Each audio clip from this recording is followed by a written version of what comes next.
Selamat sore teman-teman semua, adik-adik. Terima kasih ya untuk waktunya kita bisa beri, walaupun hanya lewat online. Biarlah kita bisa menikmati bagian ini. Sore ini orang akan belajar satu bagian yang topiknya tentang Yesus Kristus, bagian dari iman Kristen. Biarlah orang bisa memberikan hati dengan lemah lembut untuk belajar ya. Sama-sama ya kita belajar sama-sama di sore hari ini.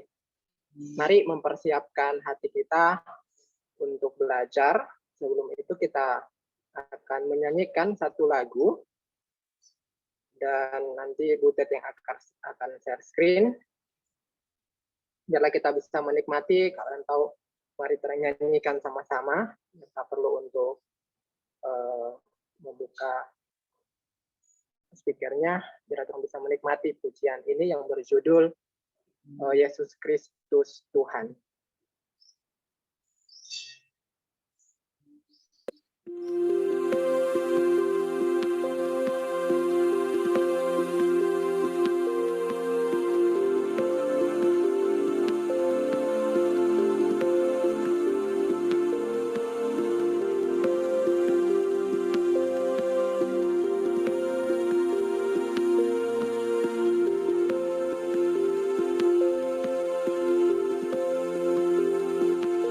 Ku pandang kemuliaan-Mu,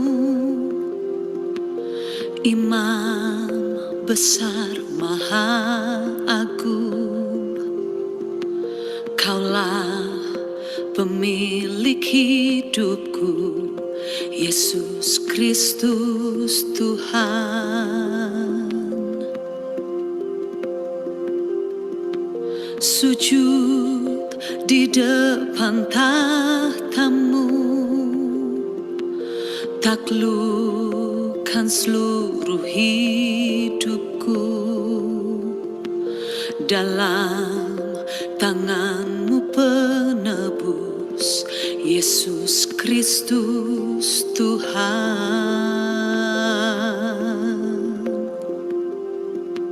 Tiada satu pun yang luput dari karya kasih-Mu yang mulia. Bagi-Mu segala pujian, hormat, kemuliaan.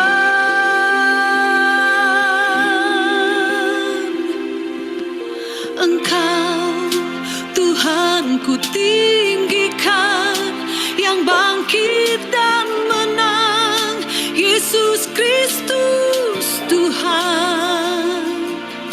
Raja mulia dan luhur, berkorban bagiku. Selamatkan jiwaku.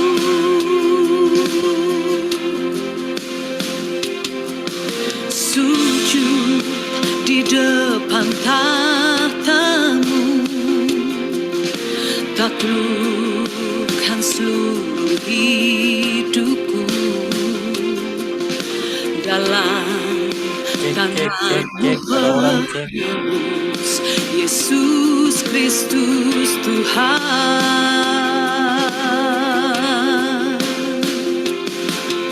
Tiada satu pun yang luput dari karya kasih-Mu yang mulia.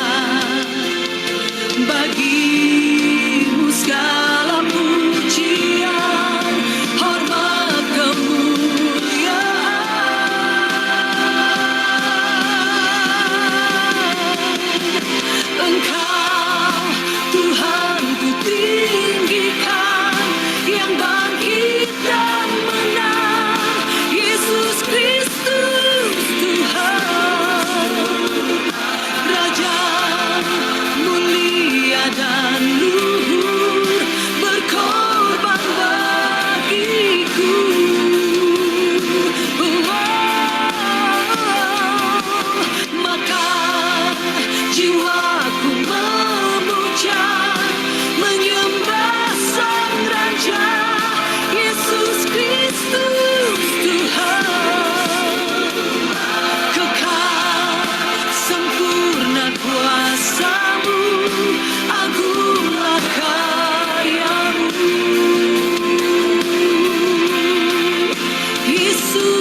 dalam hidupku yang selamatkanku.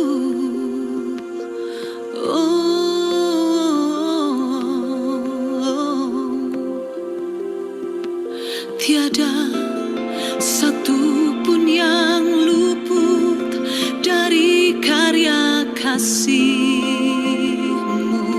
yang mulia. Bagi-Mu segala pujian, hormat, kemuliaan.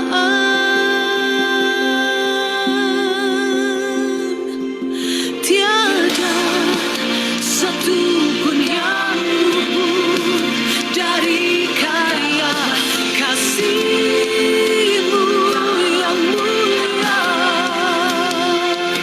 Bagi-Mu segala pujian, hormat, kemuliaan.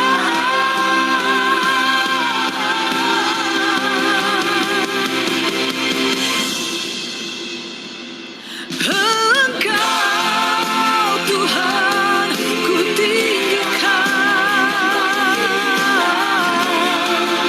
Yesus Kristus Tuhan, Raja mulia dan luhur, berkorban bagiku, bagi hidupku.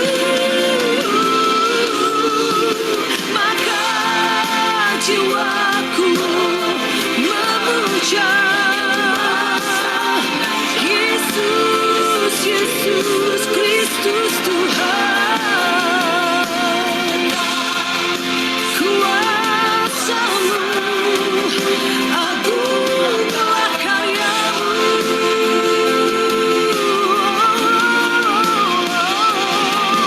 maka jiwaku memuja, menyembah Sang Raja. Oh, kekal sempurna kuasa-Mu, Yesus Kristus Tuhan.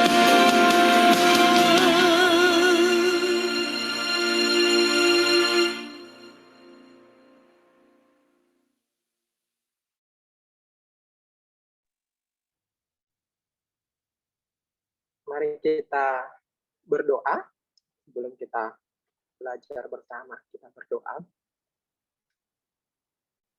Yesus Kristus Tuhan kami, saat ini kami menyempatkan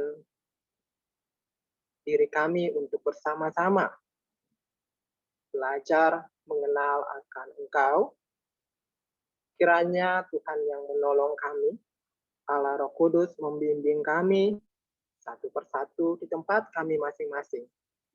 Lebih mengenal Engkau ya Tuhan, sebagai Tuhan kami dan Juru Selamat kami. Biarlah kami Tuhan bentuk seturut dengan kehendak-Mu. Biarlah hati kami siapkan dengan tanah yang gembur, yang baik.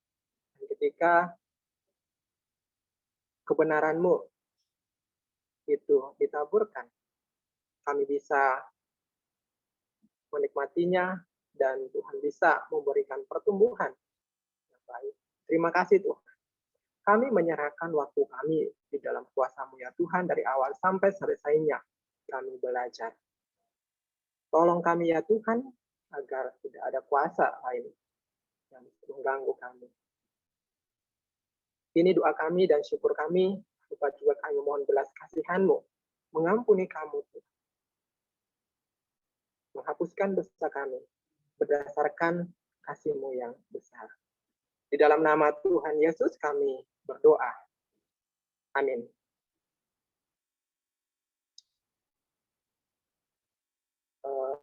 Adik-adik, kita akan belajar sama-sama. Ada 9 topik nih. 9 topik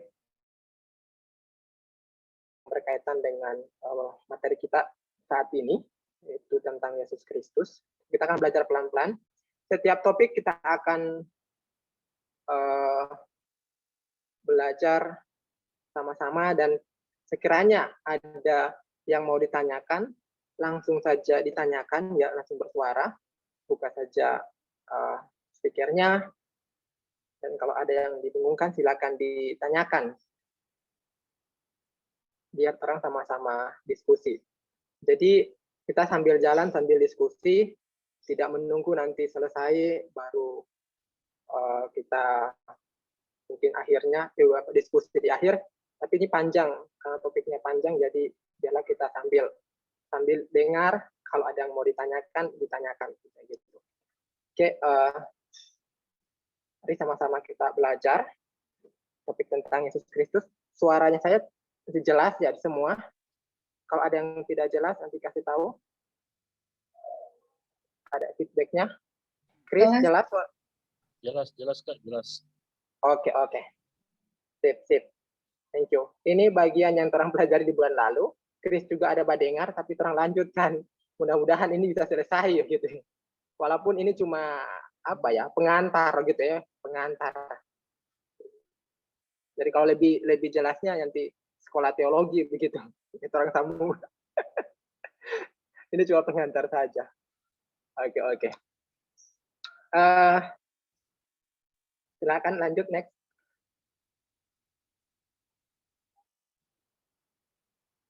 Oke. Yang pertama kita akan melihat tentang keilahian dan kemanusiaan Kristus. Harapannya orang bisa memahami keilahian dan kemanusiaan Kristus itu, dan bagaimana ya orang belajar sama-sama. Oke, next.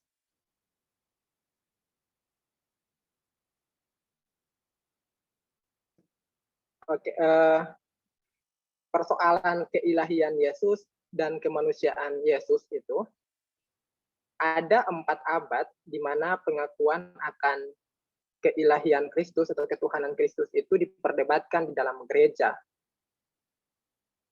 Ada abad keempat, itu berarti tahun 300-an, Masehi ini ya. Abad kelima, tahun 400-an berarti, dan abad ke-19, dan abad yang ke-20. Jadi ini jadi perdebatan di dalam kalangan gereja, ada perdebatan hingga ada orang yang mengaku Yesus itu ilah, ada juga yang mengakui Yesus itu Tuhan, dan ada juga yang mengakui bahwa Yesus itu bukan Tuhan, gitu. Hanya manusia biasa atau hanya ciptaan, gitu. Perdebatan itu sudah ada, bukan hanya sekarang gitu, tetapi sudah ada dahulu. Konsili Nikea ini yang membahas pada tahun 325, berarti konsili dilakukan di Nikea, mengakui akan keilahian Kristus, mengakui akan ketuhanan Kristus, dan menyatakan bahwa Yesus itu memiliki substansi atau esensi yang sama dengan Bapa. Dan ini bukan keberadaan yang diciptakan. Dan setelah konsili Nikea ini, masih ada diperdebatkan bagaimana tentang Yesus ini. Lanjut ada konsili Kalsedon tahun 451 Masehi, itu menyatakan bahwa Yesus benar-benar Allah dan juga benar-benar manusia. Jadi 100% Allah dan dia juga 100% manusia. Jadi persoalan tentang ketuhanan Kristus dan kemanusiaan Kristus yang diperdebatkan di zaman abad keempat sampai abad kelima. Kalau kita melihat 100 tahun pengikut Kristus, bapak-bapak gereja yang dahulu itu mempertahankan ajaran yang benar sesuai dengan kitab suci, ini sungguh menguatkan begitu. 100 tahun tetap dipegang bahwa Yesus itu adalah Tuhan dan Yesus adalah manusia. Ya, kiranya ini menolong kita untuk tetap berpegang pada keyakinan itu. Oke, next. Ya. Keilahian Yesus itu di dalam Alkitab ya jelas banyak hal yang dicatat begitu. Saya hanya mau menuliskan beberapa, yaitu Tuhan atas hari Sabat, begitu, dia berkuasa atas hari Sabat. Terus Tuhan itu Allah memberikan sebutan Tuhan pada Yesus, gitu, di Filipi 2:9-11.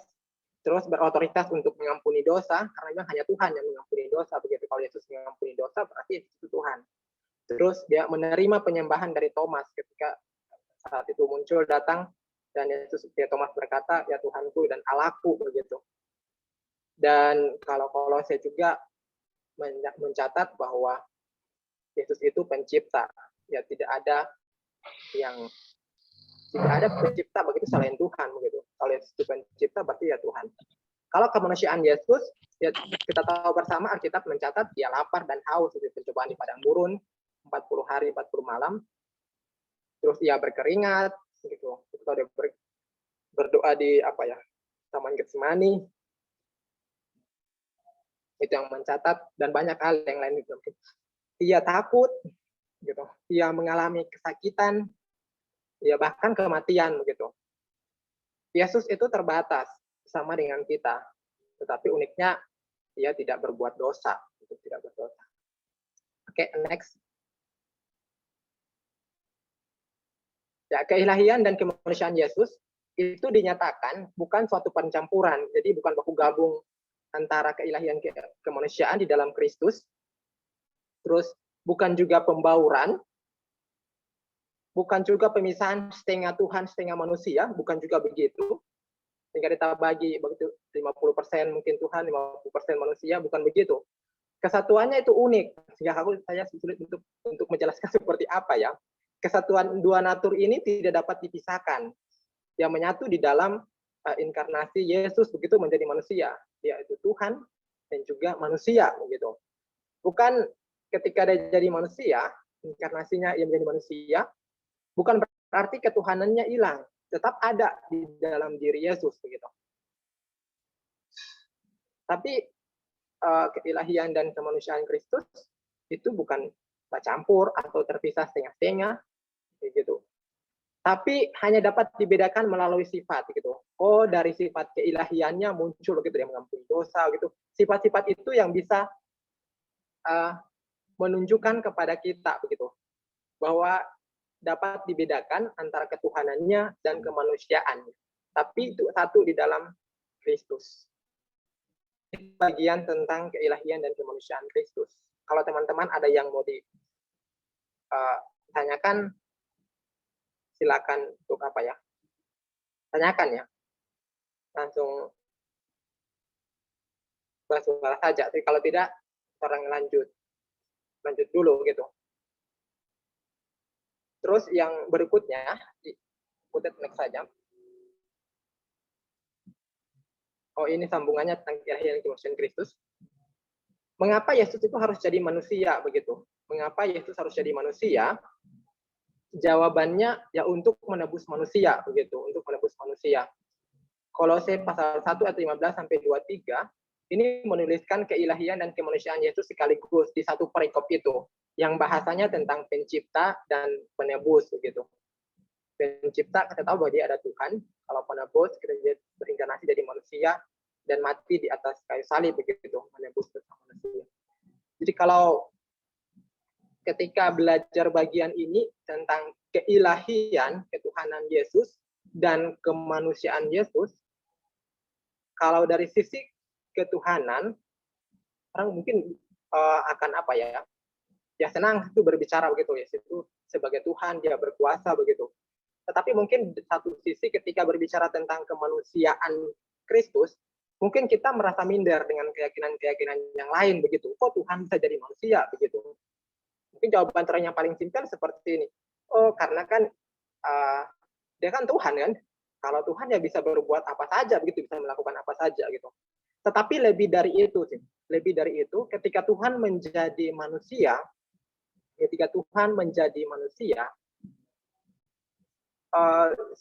kasih secara pribadi merasa syukur ketika Tuhan bisa menjadi manusia, karena tujuannya untuk menebus manusia begitu, untuk menyelamatkan orang semua. Kalau Yesus tidak menjadi manusia, ya orang mungkin tidak bisa diselamatkan begitu, tidak bisa diselamatkan. Jadi sangat mensyukuri ketika Allah yang orang sembah bisa menjadi manusia, dan itu demi kebaikan kita, demi kebaikan orang semua yang percaya kepadanya gitu. Sehingga ketika berbicara tentang kemanusiaan Kristus, saya secara pribadi sangat bersyukur gitu, sangat bersyukur dan tidak akan minder dengan keyakinan yang lain begitu. Oh, Tuhan kok manusia gitu. Tapi itu satu hal yang istimewa dengan keyakinan kekristenan gitu. Banyak bagian lain akan menjelaskan akan hal itu, tapi satu hal yang saya syukuri ketika Yesus itu mau jadi manusia hanya untuk apa? Menyelamatkan orang yang percaya. Next. Gitu. Jadi ketika bicara tentang inkarnasi, Yesus jadi manusia, bukan berkurang kemuliaannya, tetapi kemuliaannya aku pikir sama sih. Tetap akan sama, dia sama ketika melihat Yesus sebagai Tuhan dan Yesus sebagai manusia, kemuliaannya tidak akan berkurang ketika jadi manusia. Malahan saya lebih sangat apa ya? Orang bilang penghargaan yang setinggi-tingginya gitu ketika Tuhan mau jadi manusia. Ketika berbicara tentang keyakinan yang orang percayai gitu, yang nggak percaya. Ya kiranya ini juga menguatkan kita begitu. Tidak minder bahwa Tuhan kita menjadi manusia. Itu demi kebaikan kita begitu. Kalau tidak jadi manusia, tidak akan menebus kita. Ya itu orang akan mendapatkan apa? Akhir yang mengerikan begitu, kematian yang kekal.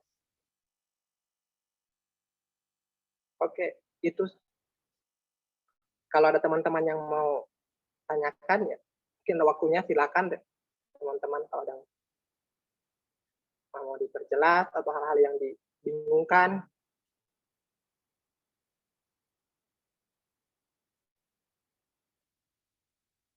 Ada? Atau sebentar saja sekalian? Sekarang lanjut dulu ya. Oke. Thank you. Nanti komentar juga kalau suaranya kan tidak kedengaran jelas ya. Tidak kedengaran jelas. Ini poin kedua tentang ketaatan dan ketidakberdosaan Kristus. Bagaimana memahami ketaatan dan ketidakberdosaan Kristus? Oke, next.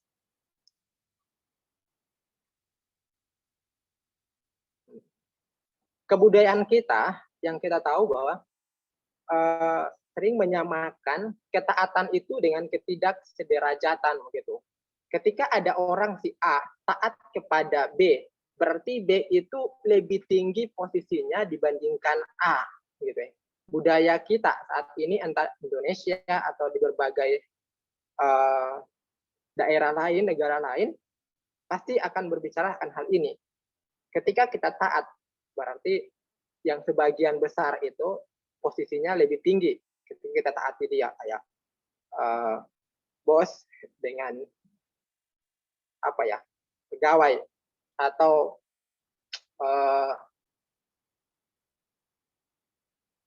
tuan dengan hamba gitu.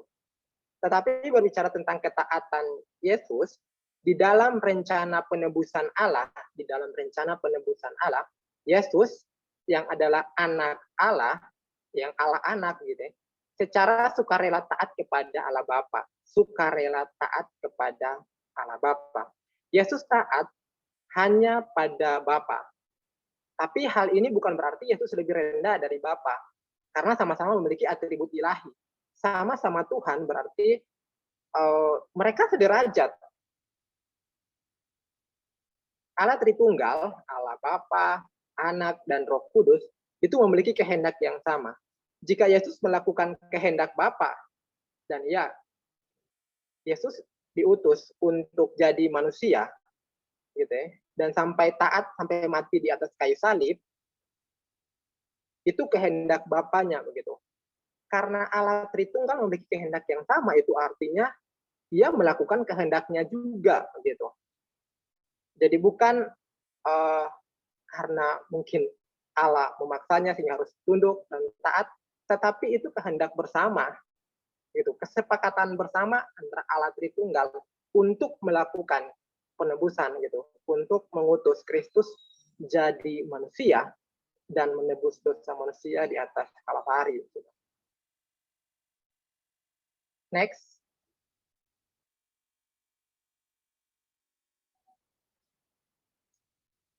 Ketaatan Yesus secara sempurna pada hukum Allah, ketaatan ya yang tidak berdosa ya, tidak pernah gagal, tidak pernah tidak taat, telah menggenapi dua hal yang sangat vital dan penting. Yang pertama, karena Yesus taat, ya dia pantas untuk menjadi penebus kita, yaitu sebagai anak domba yang tidak bercela gitu. Yang kita tahu bersama bahwa selama perjanjian lama sebelum Kristus menjadi manusia, dalam penebusan ya domba yang dikorbankan begitu.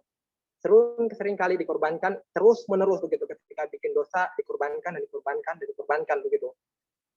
Kalau terang hidup saya membayangkan ya, ketika membayangkan kemas suci atau bait Allah zaman dulu, ya setiap hari itu berlumuran darah begitu di sekitaran itu, karena ada domba, kambing yang terus dikorbankan gitu setiap hari di penebusan.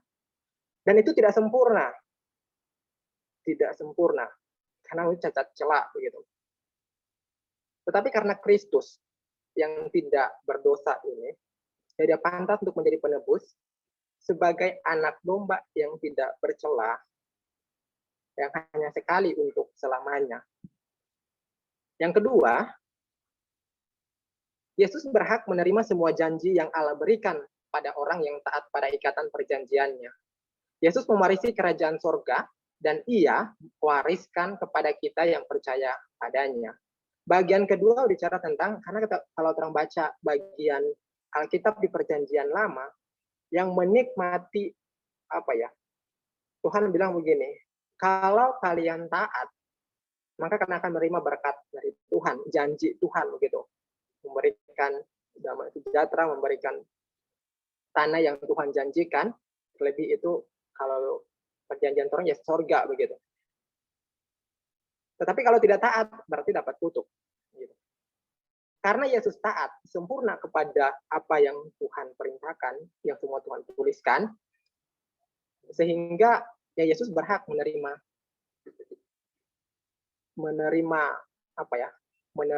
warisan yang Tuhan sudah janjikan dengan ikatan perjanjian.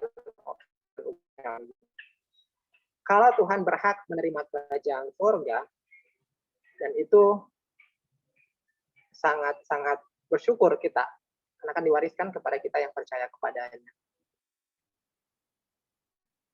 Next. Jadi ketaatan dan ketidakberdosaan Kristus itu merupakan suatu keharusan. Kenapa? Untuk keselamatan kita. Kalau Yesus berdosa, maka tidak layak untuk menjadi penebus.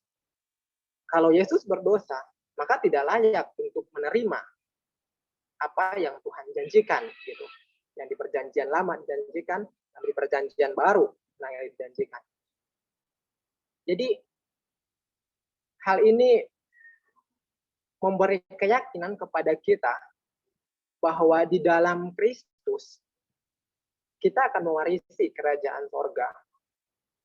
Karena di dalam Kristus penebusan bisa terjadi. Kristus tidak dicobai oleh keinginan untuk berdosa. Dia hanya dicobai oleh di luar. Tapi dia tidak dicobai oleh keinginannya sendiri. Kalau mungkin kita bisa dicobai seperti itu. Ya, teks berikutnya akan menunjukkan hal itu. Next. Alkitab dengan jelas menunjukkan bahwa Yesus tidak berhubungan dengan dosa. Alkitab menandaskan bahwa Yesus tidak mengenal dosa. Dan bahwa ia adalah yang saleh, tanpa salah, tanpa noda, yang terpisah dari orang-orang berdosa. Dan bahwa di dalam dia tidak ada dosa. Itu bagian tentang ketaatan dan ketidakberdosaan Kristus. Oke, next.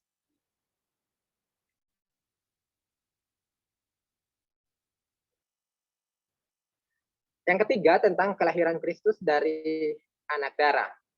Kelahiran Kristus dari anak darah, dari Maria. Ya. Ya, bagaimana memahami kelahiran Kristus dari anak darah? Next.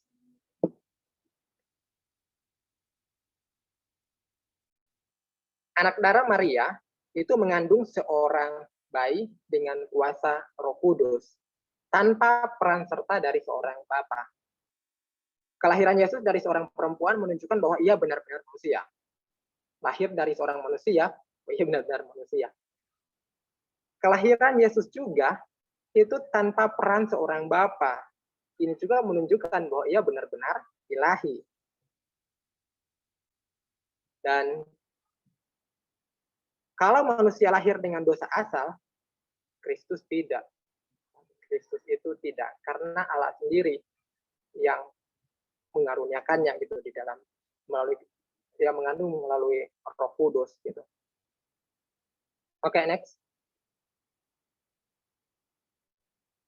Perlu kita ingat bahwa dan camkan Yesus itu dilahirkan, bukan diciptakan. Yesus itu dilahirkan, bukan diciptakan. Karena dia pencipta, tidak mungkin dia diciptakan. Yesus dilahirkan, bukan diciptakan. Yesus dilahirkan ke dunia karena diutus Bapa. Ini firman Tuhan yang berkata, seperti Bapa mengutus aku, demikian aku mengutus kamu. Dia diutus Bapa. Kata diutus, ini berarti Yesus bukan baru ada saat dia lahir. Melainkan sudah ada sebelumnya di kekekalan. Hingga berbicara tentang kehendak Allah yang Tritunggal mungkin sudah merencanakan dari awal di kekekalan sebelum menciptakan dunia ini. Sudah ada rencana Yesus diutus ke dunia. Tetapi nanti 2000 tahun yang lalu itu baru terang tahu oh Yesus itu diutus ke dunia berinkarnasi jadi manusia. Karena Yesus diutus ke dunia untuk menjadi manusia, maka ia harus dikandung dan dilahirkan sebagaimana manusia. Karena Yesus itu diutus ke dunia untuk menjadi manusia, ya ia harus melalui proses bagaimana manusia itu dilahirkan, harus dikandung dulu dan dilahirkan sebagai manusia. Oke, next. Teman-teman, kalau ada yang mau didiskusikan dulu, silakan ya. Atau ada yang mau ditanyakan yang berkaitan dengan Yesus, entah dari yang tadi didengar atau ada hal-hal yang sudah mungkin dipelajari sebelumnya, boleh juga sedang belajar sama-sama.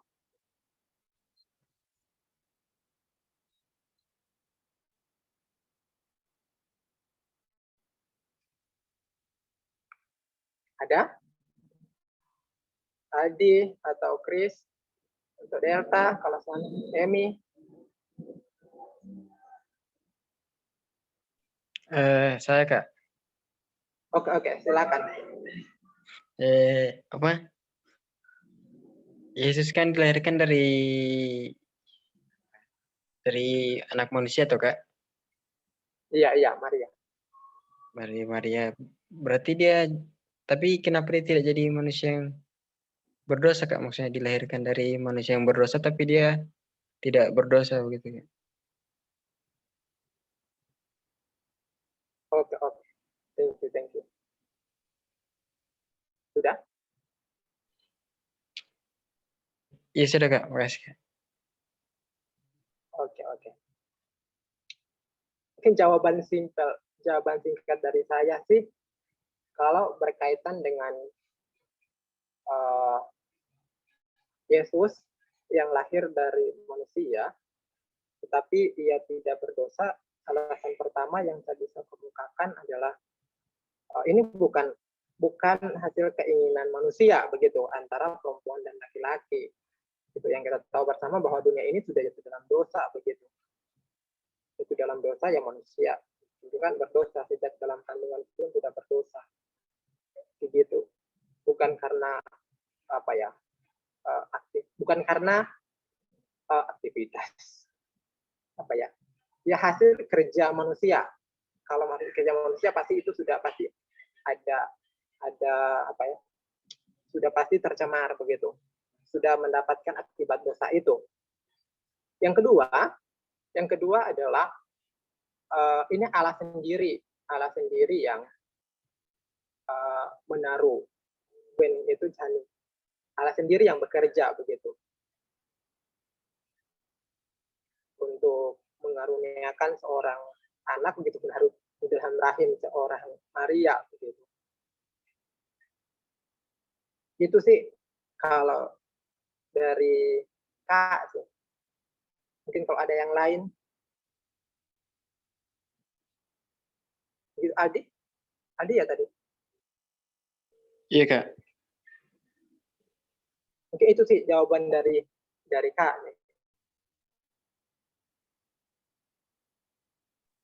Oh ya oke. Kasih Kak. Ya. Thank you ya. Adi.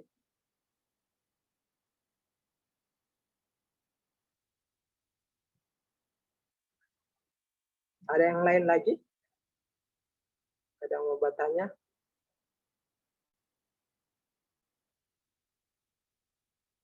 Inkarnasi.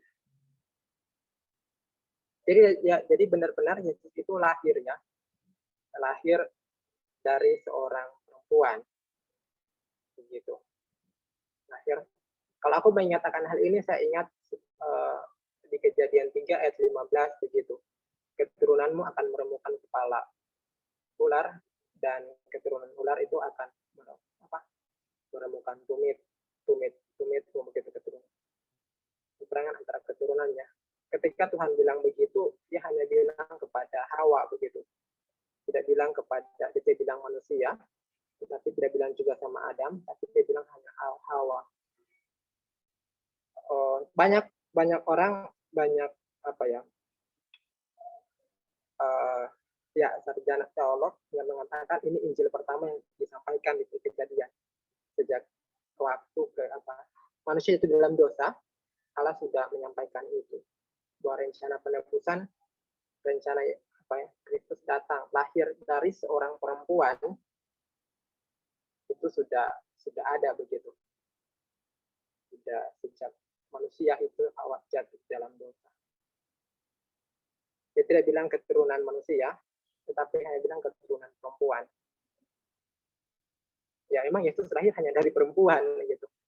Tidak ada dari dia hubungan dengan laki-laki. Oke, itu sekarang next dulu ya. Sekarang lanjut. Ini bagian keempat, Yesus Kristus sebagai anak tunggal. Sebagai anak tunggal. Oke, next. Pernyataan Alkitab bahwa Yesus sebagai anak tunggal Bapa di Yohanes 1 ayat 14 dan yang sulung dari semua ciptaan itu telah menimbulkan perdebatan dalam sejarah gereja dan penyanggahan bahwa Alkitab mengajarkan bahwa Yesus itu sebenarnya bukan Allah gitu. Tetapi ciptaan yang ditinggikan gitu, ciptaan yang ditinggikan, yang sulung dari semua ciptaan, bahasanya seperti itu gitu. Dia hanya ciptaan yang ditinggikan. Dan saksi Yehova dan Mormon itu menyangkali keilahian Yesus dengan mengacu pada konsep di atas, 2 ayat di atas. Tritunggal sih sebenarnya sudah ditentang oleh Arius pada abad ke-4. Ini yang mengakibatkan, yang memunculkan sidang konsili di Nikea itu ada karena ada Arius yang menentang akan Tritunggal. Sehingga sidang pada 345 Masehi itu muncul karena ada sidang ini. Ada bidat Arius. Argumentasi utama Arius menentang keilahian Yesus. Argumentasi Arius ini dijadikan dasar oleh saksi Yehova dan Mormon. Ya, meneruskan di zaman sekarang hanya dengan label yang berbeda, tetapi dengan esensi yang sama. Oke, lanjut. Kredo Nikea, ya ini kredo muncul merupakan hasil dari konsili di Nikea ini. Secara jelas menyatakan bahwa Yesus itu dilahirkan dan tidak diciptakan. Yesus disebut anak tunggal dari Allah Bapa. Itu Yesus secara unik dilahirkan dari Allah Bapa.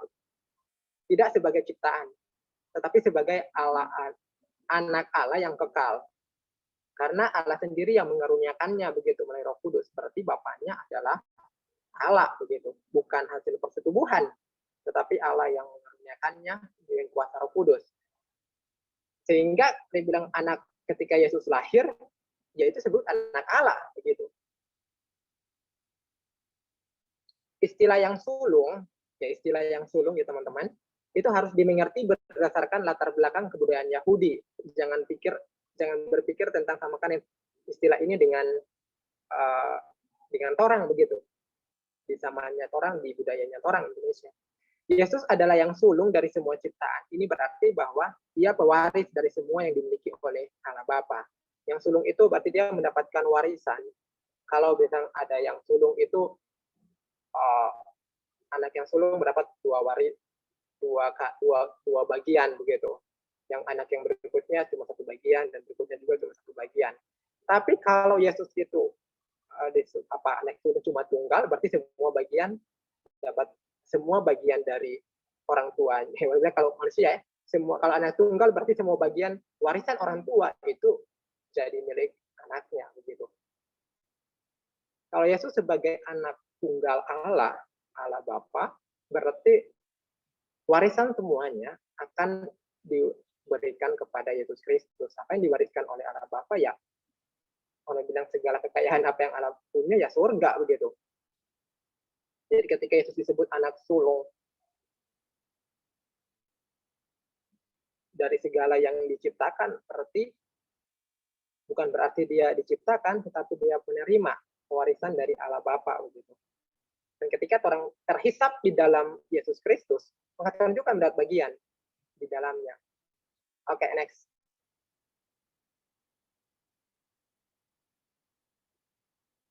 Ya, Allah mengirim anaknya menjadi manusia. His son, yaitu anak Allah begitu.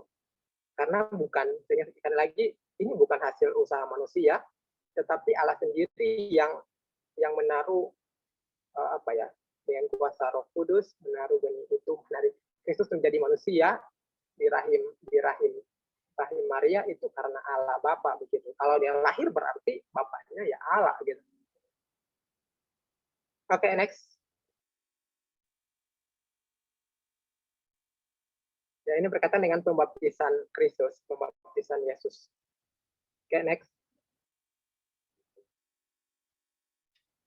Sebelum bahas tentang pembaptisan Yesus, upacara pembaptisan dengan air yang dilakukan oleh Yohanes Pembaptis itu berkaitan erat dengan sakramen baptisan yang ditetapkan oleh Yesus sebagai tanda dari perjanjian yang baru.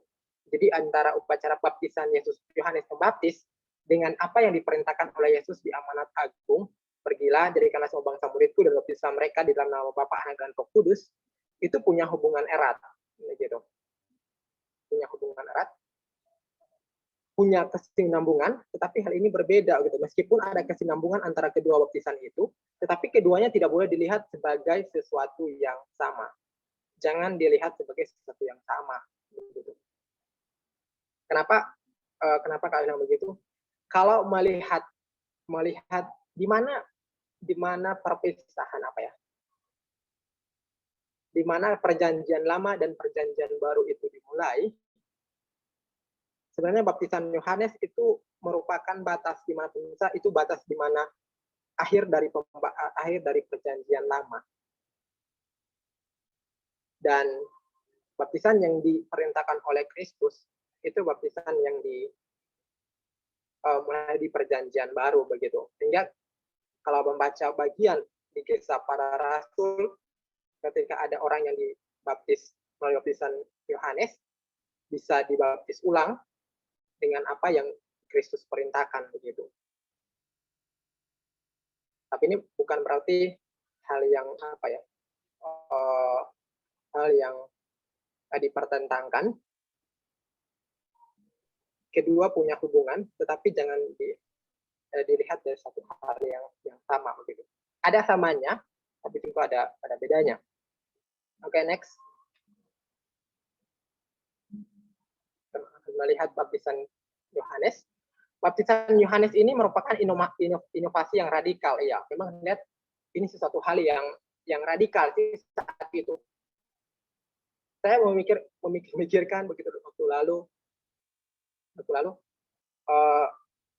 kenapa baptisan itu ketika Yohanes layangkan, kenapa tidak ditentang atau kenapa hal itu tidak apa ya, ahli-ahli Taurat, orang Farisi, pemuka-pemuka agama Yahudi itu tidak menentang apa yang Yohanes lakukan, begitu. Kenapa mereka tidak tentang? Karena saya tidak pernah membaca begitu ada pembaptisan di Perjanjian Lama, begitu.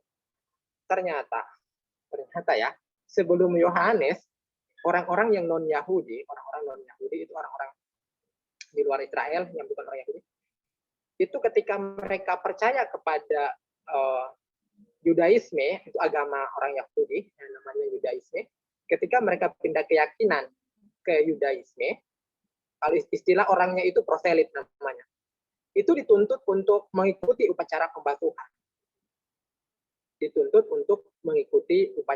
pembasuhan. Jadi ada pembasuhan, itu yang menandakan bahwa mereka sudah pindah keyakinan, mengakui iman Yudaisme, begitu.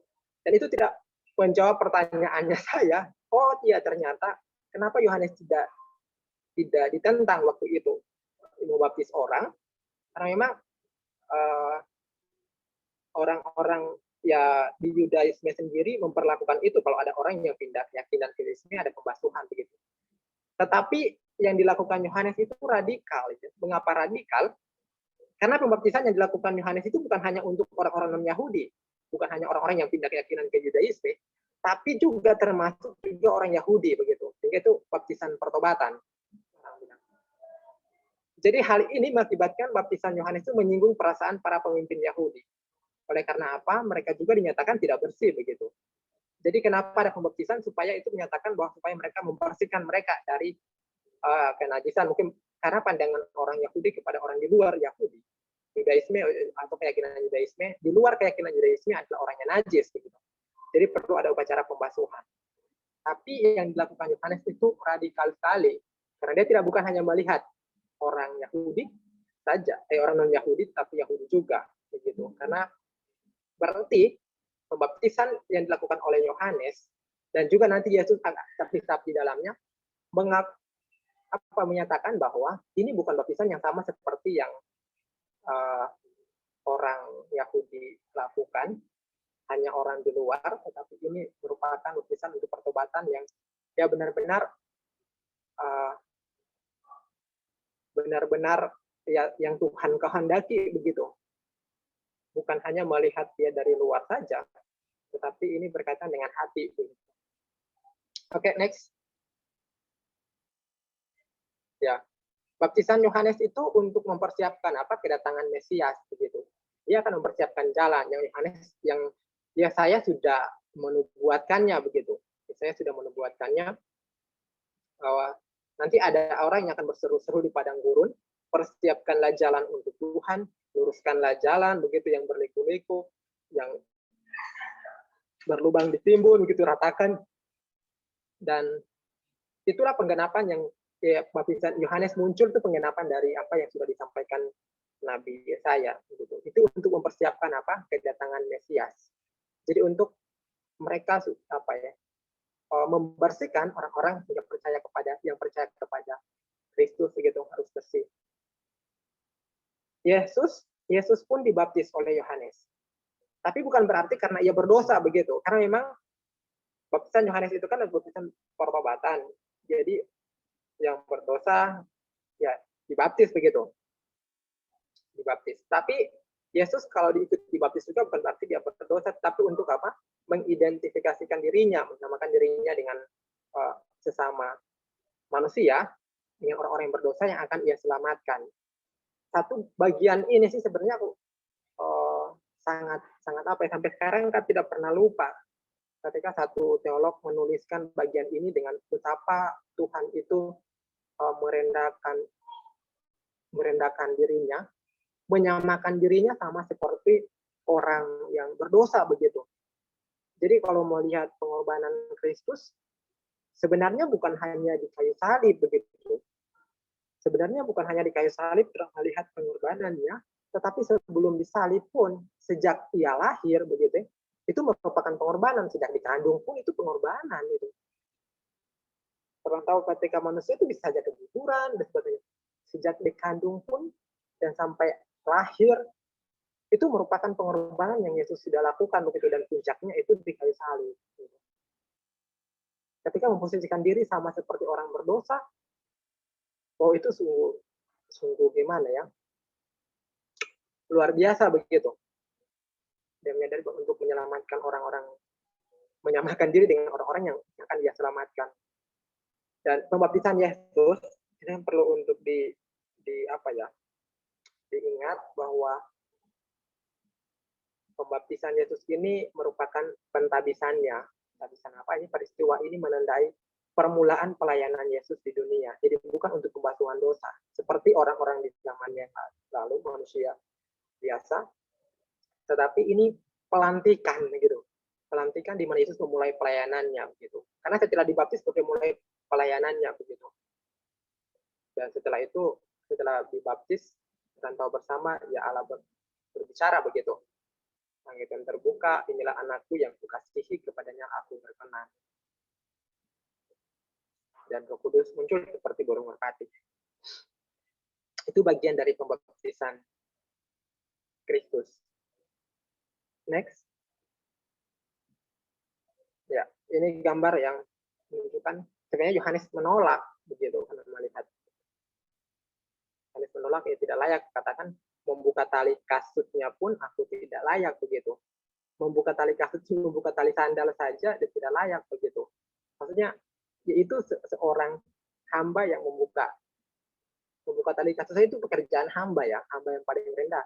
Tapi kalau dibilang hamba yang paling rendah saja dia masih tidak layak lagi begitu membuka tali kasutnya, berarti ini sesuatu hal yang gimana begitu ya. Tetapi Yesus mengatakan ya segala yang dituliskan yang dituliskan dalam firman Tuhan ya harus digenapi begitu, harus digenapi. Dia taat bahwa hukum Taurat. Oke, next. Ini kemuliaan Kristus. Kemuliaan Kristus sih saya hanya menuliskannya di satu bagian sih, ketika Yesus dimuliakan di atas gunung. Next. Di Alkitab kemuliaan dikaitkan dengan sinar dari kecemerlangan dan dari keagungan Allah yang transenden. Transenden itu maksudnya yang tinggi, mulia, posisinya lebih di atas dari segalanya. Itu Alkitab menuliskan kalau kemuliaan itu berkaitan dengan itu sinar dari kecemerlangan. Kalau seperti apa ya? Perjanjian lama, Musa juga itu ketika Tuhan muncul itu kayak cahayanya terang sekali, dan gambaran juga di kitab Wahyu nanti di apa ya, akhir zaman, di mana Yerusalem yang baru itu tidak lagi membutuhkan matahari karena ada Allah sendiri yang adalah mataharinya begitu. Ya sungguh kemuliaan yang gemilang begitu terlihat. Kemuliaan Kristus yang paling jelas itu dinyatakan pada waktu peristiwa transfigurasi. Ini kalau Alkitab itu berjudul apa ya, Yesus dimuliakan di atas gunung begitu.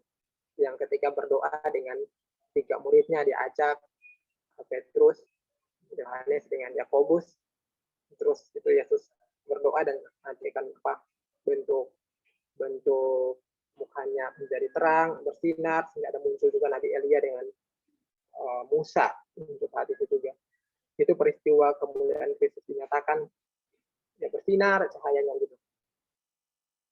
Transfigurasi Kristus merupakan satu perubahan bentuk, penyeberangan dari yang natural, yang biasa-biasa, yang ke yang supra ini, bukan supranatural begitu, sesuatu yang bukan natural begitu. Kemuliaan Kristus bukan hanya satu refleksi dari kemuliaan Allah, tapi kemuliaan Allah itu sendiri. Ya kalau kita tahu bahwa Musa pun pernah pernah apa ya? Pernah dilihat ketika keluar turun dari gunung atau keluar dari kamar suci gitu. Bangsa Israel melihat mukanya Musa itu apa ya, bersinar penuh kemuliaan begitu, kemuliaan Allah. Tetapi itu bentuk refleksi dari kemuliaan Allah, bukan kemuliaannya sendiri begitu. Tapi kalau Kristus itu kemuliaannya sendiri gitu. Kristus itu kemuliaan sendiri. Kristus yang Allah sendiri pas kemuliaannya, ya dia punya kemuliaan sendiri. Bagian ini menolong saya, yaitu wajar saja begitu. Kalau Tuhan punya kemuliaan, punya cahaya yang terang yang akhir zaman juga dituliskan seperti itu, nanti Yerusalem yang baru kemuliaan sendiri, itu hal-hal yang wajar kan, ya Tuhan gitu.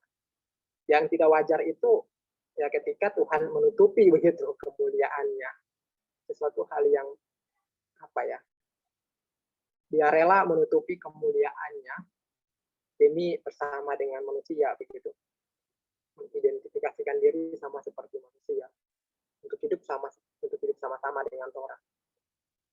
Oke, next. Nah, ini peristiwa yang digambarkan ketika malam itu. Ada Nabi Musa dan juga Elia sama-sama bertiga. Dan salah satu muridnya mengatakan, ya baik, sungguh apa ya, pemandangan yang luar biasa begitu. Ini bagusnya terang bikin 3 kemah, satu untuk kau, satu untuk Musa, satu untuk Elia. Dan ini satu hal penglihatan yang bagi mereka ini hal yang luar biasa. Ketika bisa melihat kemuliaan Yesus itu dinyatakan, dan ini bagi orang Yahudi akan menyadari akan hal itu, bahwa ini Yesus bukan manusia biasa. Ini hanya Allah yang seperti ini. Oke, next.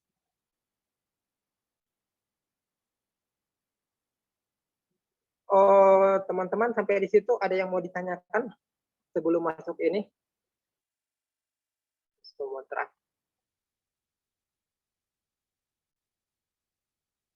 Atau ada yang kasih komentar, silakan.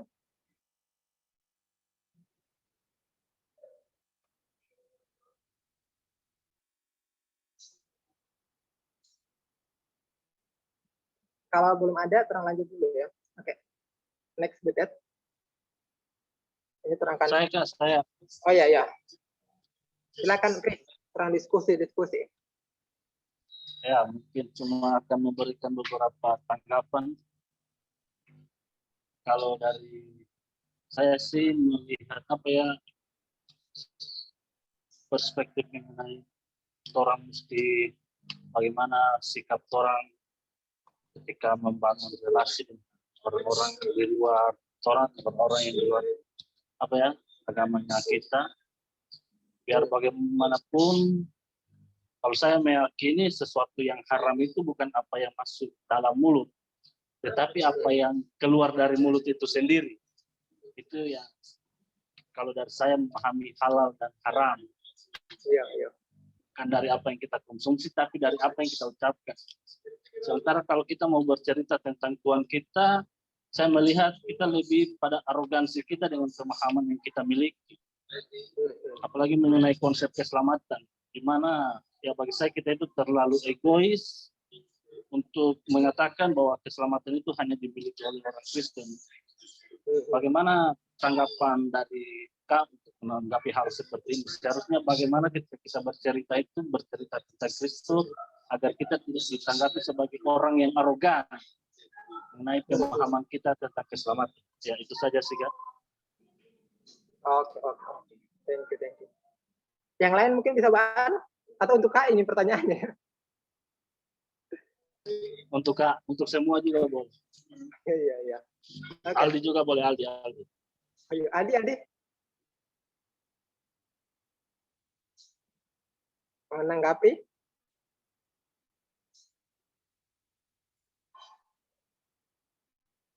Ya, Kak. Ada menanggapi pertanyaannya Chris tentang arogansi? Kalau apa ya? Untuk arogansi, Kalau menurut saya Kak, untuk apa namanya, keselamatan yang Kak Kris pikir itu, mmm,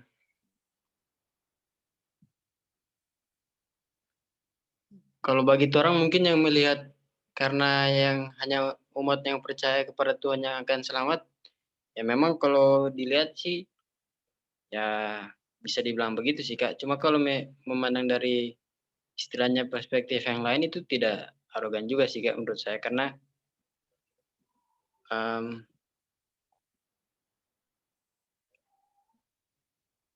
kalau mau lihat di ayat Alkitab mungkin saya tidak tahu sih Kak, cuma kalau yang saya ini kan, yang saya pikirkan mungkin ketika Tuhan mengorbankan dirinya itu, dia menyelamatkan seluruh umat manusia Kak, bahkan di seluruh apa, isi bumi Kak.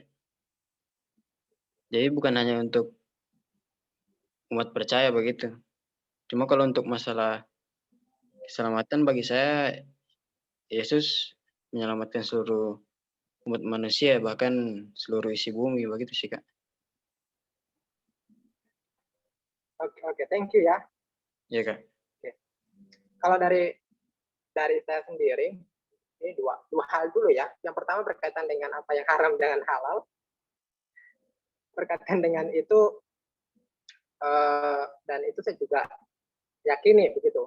Bukan apa yang masuk, tetapi apa yang keluar. Bukan apa yang dimakan, tetapi apa yang diucapkan. Gitu. Ya, Alkitab mengatakan hal seperti itu. Dan ini akan menolong kita untuk melihat, membangun relasi dengan orang lain yang berkaitan dengan makan dan minum, gitu. Berrelasi dengan orang lain, orang Kristen bukan berarti dia inklusif, gitu, eksklusif, yang hanya untuk mereka saja, tapi ya orang berrelasi dengan orang lain, begitu. Jangan sampai orang sama dengan orang Yahudi yang anggap orang di luar Yahudi itu najis, begitu, tidak kayak yang lain itu yang kotor, orang yang ya terang membangun relasi begitu.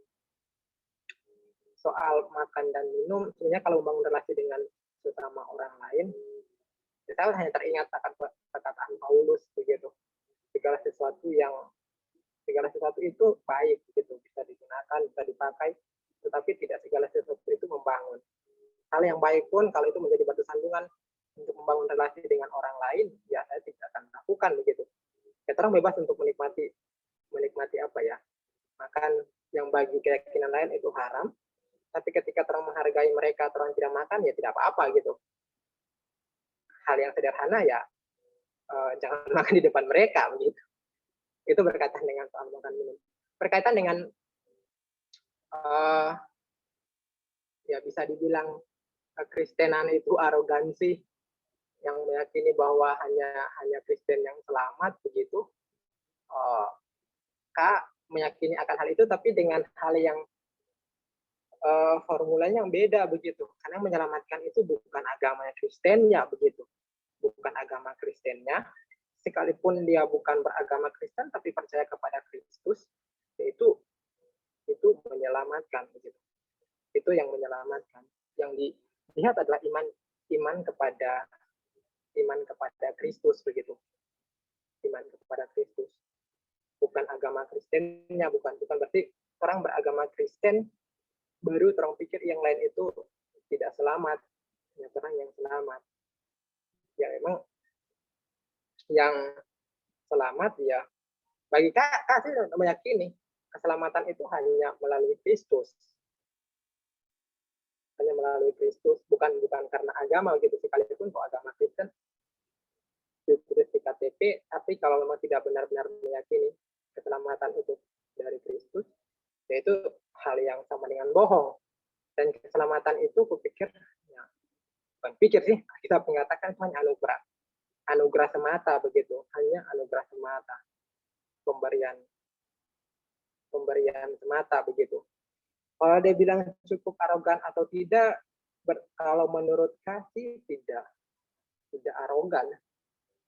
Kalau yang percaya kepada Kristus bukan atas nama agama ya, nama agama, karena kalau berbicara tentang keselamatan itu, bicara tentang keselamatan, ketika manusia itu dalam dosa, orang kehilangan dan berusaha untuk bagaimana bisa sampai kembali ulang dengan kepada Allah begitu. Bagaimana bisa berlatih kembali dengan Allah. Maka orang akan berusaha menciptakan dengan segala sesuatu usaha masing-masing sehingga muncullah agama, sehingga muncullah keyakinan-keyakinan yang akan membuat jembatan supaya kembali kepada Allah begitu. Tapi semua itu adalah hal yang sia-sia. Karena mau bagaimanapun usaha orang tidak ada yang sampai mencapai akan hal itu begitu. Tidak akan mencapai akan dengan perbuatan, sehingga Tuhan menyediakan hanya dengan anugerah. Kalau dengan perbuatan, ketika semua kan tidak akan selamat. Ini hanya karena dengan anugerah ya Yesus, ya diutus Kristus begitu sebagai Tuhan karena ketidakmampuan orang untuk menyelamatkan diri, ketidakmampuan orang untuk menyelamatkan diri, Tuhan turun tangan begitu mengutus Kristus. Dan yang percaya kepada Kristus itu yang selamat begitu.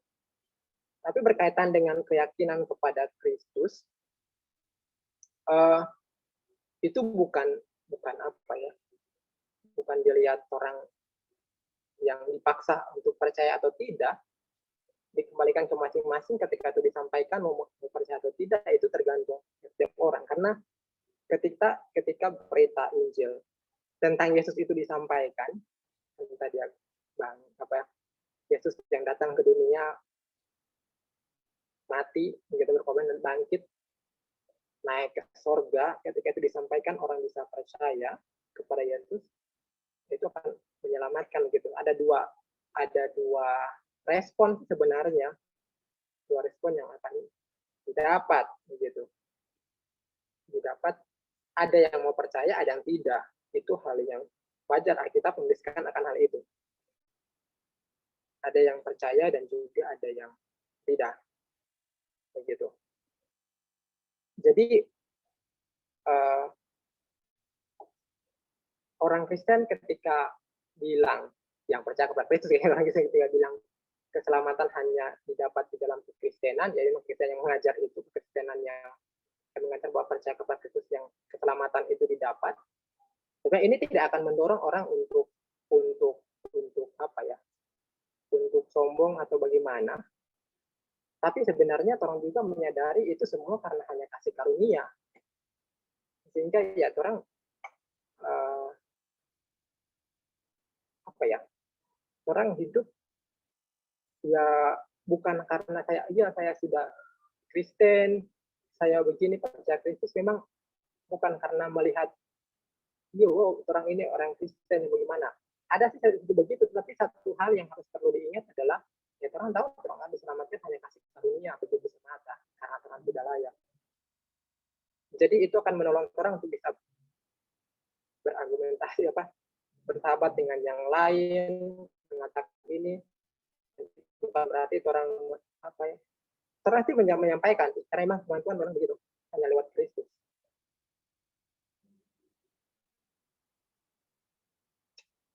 Tidak ada berita lain sih. Kalau memang ini bilang protes sama Tuhan, ini kayaknya gimana ya, tidak adil atau bagaimana gitu ya. Saya sih tidak bisa protes ke Tuhan. Apa yang dia bilang itu yang keputusan Tuhan pasti yang benar semua. Baik. Begitu. Gitu ya Chris ya, panjang lebar. Ya siap Pak. Siap. Ini lagi Kak, mau tanggapi? Iya. Silakan. Kemudian bagaimana Kak? Biasa kan saya juga sering ketemu orang-orang yang bertanya tentang hal itu. Nah, saya rasa segan untuk menjelaskannya karena itu saya merasa hal ini sangat arogansi. Tapi sebenarnya ketika orang bertanya itu kesempatan yang bagus untuk kita menceritakan tentang siapa Tuhan kita. Jadi bagaimana orang menyampaikan itu agar tidak menyinggung perasaan orang lain Kak? Itu sih.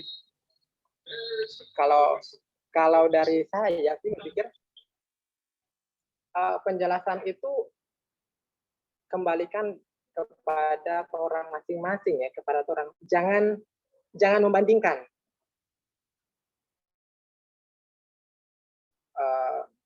Saya bilang jangan membandingkan seperti ini. Kalau ditanya seperti itu, bilang yang saya yakini pada keyakinan saya sih seperti ini. Tetapi tidak membandingkan dengan keyakinan lain. Sehingga itu mudah, yang saya jelaskan sih seperti ini keyakinan saya. Dan saya yakini seperti ini. Ya cukup itu untuk menyampaikan. Dan saya yakini keselamatan itu hanya anugerah saja. Ini menolong saya bukan berarti saya menjauh dari teman-teman begitu untuk melihat bandingkan dia saya yang diselamatkan atau tidak begitu. Tapi itu untuk menolong saya tetap, karena bilang anugerah itu menolong orang untuk tetap stabil, gitu. untuk bisa apa ya, berelasi dengan siapa saja, untuk bisa berhubungan dengan siapa saja, karena orang pikir hanya anugerah semata, sehingga segala sesuatu yang orang lakukan, orang tidak akan berpikir ini akan mengurangi apa ya, amal saya, bahwa saya tidak diterima oleh Tuhan. Tapi anugerah itu menolong orang untuk rendah hati di hadapan orang lain, begitu, sama seperti Kristus yang, dan orang bisa untuk bebas berekspresi karena orang tidak terikat dengan berbagai aturan. Kalau kasih menjelaskannya ya dari sisi ya saya yakini seperti ini, itu yang saya yakini, dan kembali lagi menjelaskan orang saya percaya ini bukan karena agama saya begitu, bukan agama saya, tetapi karena Tuhan. Itu yang saya yakini begitu. Kalau Tuhan itu kan bukan berarti hanya untuk orang Kristen agama saya, tapi untuk semua orang, berarti saya bisa berlatih. Kalau saya sih dari sisi itu saja sih, bukan dari sisi agamanya, tapi dari sisi keyakinan Tuhannya gitu. Dan jangan membandingkan.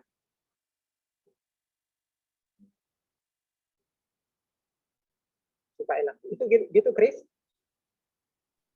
Ya, paham Kak.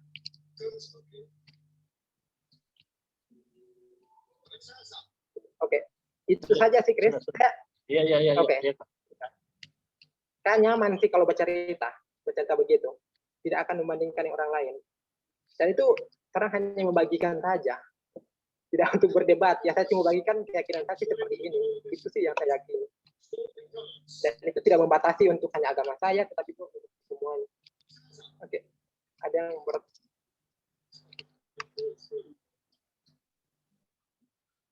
aku baca Butet yang di chat ya.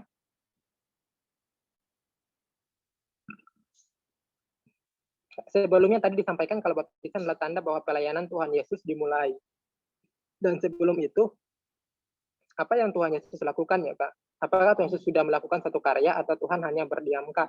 Dan kenapa harus dimulai pada saat itu, bukan sebelumnya? Soalnya andai kata kalau Tuhan mulai pelayanan lebih awal, lebih banyak waktu dan mungkin lebih banyak orang yang mengenal Tuhan Yesus. Aku pikir umur 30-an saja sudah banyak yang kenal gitu, seperti kontroversi. Kalau melihat dari hal ini, terang melihat dari sisi kebudayaan ya, sisi dari orang saat itu. Para pengajar itu orang-orang Yahudi, bagi yang belajar Taurat apa itu, memulai pelayanannya di usia 30 tahun. Di usia 30 tahun. Itu kenapa Yesus muncul nanti usia 30. Dari 12 tahun dia tidak muncul, itu 30 kemana itu topik lain ketika kamu cerita begitu. Kalau dia tukang kayu, dia mau bantu dari papa, dia belajar Taurat. Tapi bagi kalau orang-orang zaman apa ya, orang Yahudi, mereka akan belajar dari umur 12 tahun. Mereka akan apa yang anak laki-laki begitu, akan diajar berbagai hukum Taurat dan itu khususnya lima Taurat begitu yang ditulis oleh Musa, 5 kitab. Jadi awalnya ya kalau kasih cuma melihat berdasarkan konteks, ya pasti dia belajar sebelum muncul umur 30, sebelum dia dibaptis, ya pasti belajar Taurat, baca. Kata tahu itu karena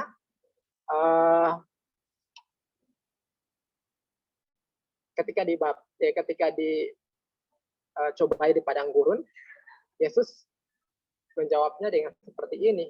Ada tertulis, pencobaan pertama, pencobaan kedua, ketiga, juga dia bilang ada tertulis, ada tertulis, ada tertulis begitu.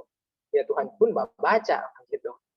Ya Tuhan bukan hanya berpikir, ini kan Tuhan begitu, itu kan Tuhan. Jadi wajar saya dia tahu begitu. Dia Tuhan harus tahu juga dia manusia begitu, saat itu. Ketika Yesus datang ke dunia, mengosongkan dirinya, berarti dia memberi pembatasan kepada dirinya begitu. Ya, pasti ya belajar, bantu DP orang tua, Yusuf, gitu. Ya seperti itu sih. Itu Butet kalau yang berkaitan dengan kenapa nanti sebuah pisang umur 30 begitu. Ya para pengajar, guru-guru gitu, para rabi, atau orang bilang kalau sekarang itu sekolah teologi, wajib mengajar, wajib tugas gitu nanti seumur 30, jadi umur dari sekolah itu dari umur 20 sampai ada 10 tahun begitu, sampai 30 baru orang ditugaskan. Itu kalau sekolah. Tapi juga ada yang menulis pada abad pertama itu, jadi orang bisa mengajar bukan walaupun tidak sekolah, sama seperti rabi-rabi, guru-guru sekolah begitu, tapi kalau dia pandai tahu hukum Taurat, dia berhak untuk mengajar. Ada juga yang menuliskan seperti itu, ada yang bilang bahwa Yesus itu mungkin ada sekolah ya, belajar hukum Taurat di bait suci atau di sambil belajar, tapi ada juga yang menulisnya bahwa Yesus itu di zaman abad pertama gitu, orang bisa mengajar disebut rabi walaupun dia tidak lewat sekolah Yahudi kayak begitu yang di Bait Allah, kan itu tempat orang belajar walaupun tidak boleh, tapi kalau dia pemahamannya dia tentang Taurat bagus dan tahu, dia berhak untuk mengajar. Tapi nanti di usia 20-an. Oke, itu.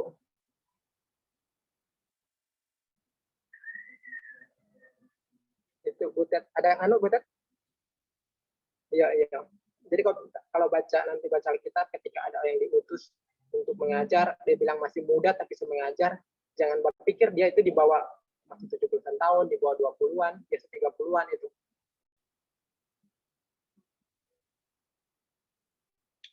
Oke, terang next ya. Ini berkaitan dengan kematian, kebangkitan, dan kenaikan Yesus ke surga. Next, Butet.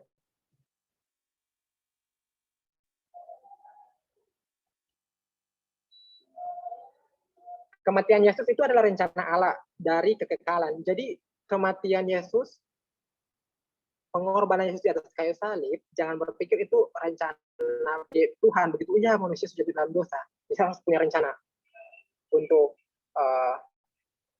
menebus begitu.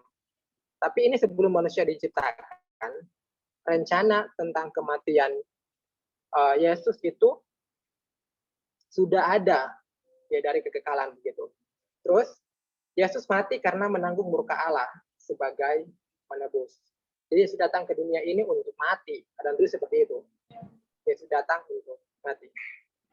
Ingat, yang mati adalah sifat kemanusiaan Yesus, bukan yang ilahi. Yang ilahi pasti tidak bisa mati. Dan perlu dicatat bahwa bagian Yohanes 10 sampai 17,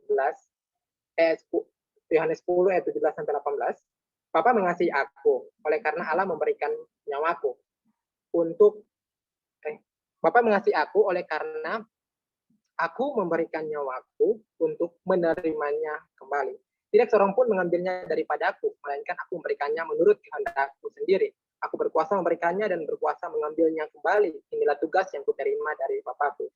Jadi kematian Kristus itu bukan berarti ya karena dia dibunuh atau apa, ya karena dia menyerahkan diri, menyerahkan nyawanya.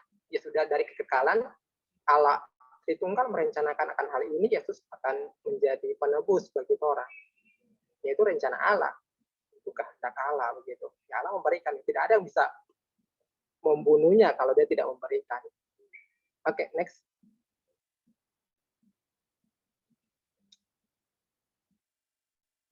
Kebangkitan Yesus itu membuktikan ia berkuasa atas maut.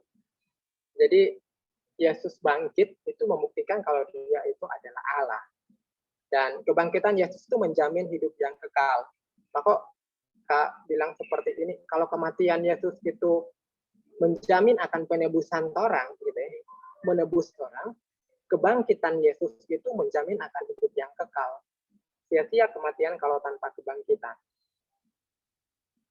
Jadi kematian menjamin akan penebusan orang, bahwa sudah selesai lunas hutang dosa kita, murka Allah itu dijalani, murka Allah itu dijalani oleh Yesus sehingga bisa reda dan hilang karena pengorbanan Kristus. Dan kebangkitannya itu memberikan kepastian untuk hidup yang kekal. Next. Jadi kenaikan Yesus ke surga itu mendapat perhatian yang sangat kurang dari gereja di zaman modern ini. Ya memang itu orang hal yang ya kelihatan sih zaman sekarang ini ketika bicara tentang kenaikan Yesus, yaitu itu sedikit kasih perhatian gitu. Sedikit perhatian dibandingkan dengan waktu kelahirannya, dibandingkan dengan waktu Jumat Agung atau Paskah begitu. Tapi kadang-kadang kalau kenaikan ya saya pikir itu ibadah doang gitu. Tetapi orang harus melihat keunikan kenaikan Yesus itu juga sangat maka ini bagian dari iman Kristen yang itu jangan orang anggap biasa-biasa saja begitu. Kenaikan Yesus itu menandai titik penting dari peninggian Kristus dalam sejarah penebusan. Yesus naik ke tempat khusus dengan tujuan yang khusus. Dia ke surga dengan tujuan khusus. Tujuannya apa itu? Pengangkatannya sebagai raja atas segala raja. Saya kasih bintang bukan berarti pada Yesus lahir datang ke dunia ini, bukan berarti dia raja. Bukan berarti dia bukan raja. Oh ya ini kayaknya bukan raja ya. Nanti so bangkit baru jadi raja.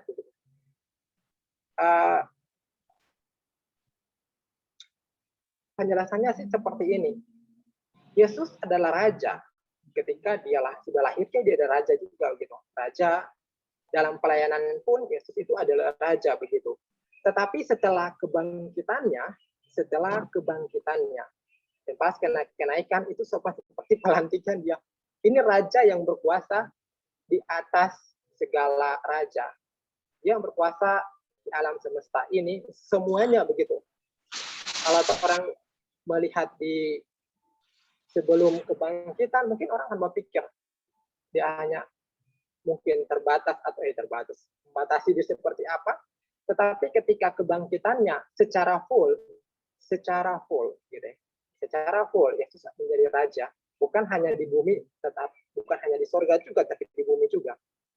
Itu nyata setelah kebangkitannya, sehingga sebelum pas kenaikan Yesus, ketika orang baca di Matius, amanat agung disampaikan, sebelum dia bilang karena itu pergilah jadikanlah semua bangsa muridku, ayat 18 dia bilang gini, kepadaku telah diberikan segala kuasa di sorga dan di bumi. Dan itu menandakan Yesus adalah raja di atas segala raja yang memiliki kuasa baik di sorga dan di bumi. Itu diperoleh setelah kebangkitan. Maksudnya setelah jelas full itu setelah kebangkitan. Jadi kenaikannya ke surga itu pengangkatannya sebagai raja di atas segala raja secara full.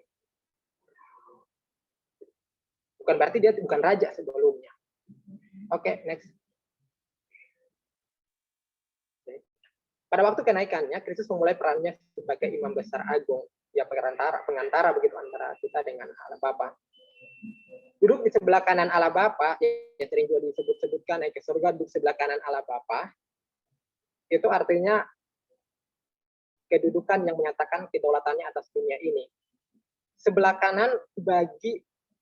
kanan artinya bagi orang Yahudi memahaminya itu posisi yang paling tinggi. Bukan berarti Yesus ketika naik di atas duduk di sebelah kanan Allah Bapa, dia kayak pati, Allah Bapa duduk di tengah, dia pati sebelah kanan. bahwa sebelah kiri Roh Kudus, bukan itu. Maksudnya di sebelah kanan itu kedudukan yang paling tinggi, sehingga kedaulatannya atas dunia ini. Kedudukan yang paling tinggi, posisi yang nomor 1 begitu. Sehingga posisi ini membuat Yesus mencurahkan Roh Kudus di atas gereja. Posisi ini juga memberikan otoritas untuk menjadi hakim atas semua orang. Itu juga berperan untuk menjadi pembela atau pengacara, pembela bagi umatnya. Ketika di sorga, ini yang waktu bulan lalu yang bercerita, Yesus itu bukan hanya hakim begitu, tetapi juga pembela begitu. Kalau so begini so menang begitu, penuntut kalah. Kalau so ada hakim dengan pembela. Oke, next. Oke, next.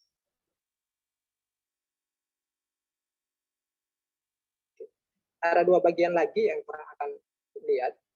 Ini Yesus Kristus sebagai pengantara ya.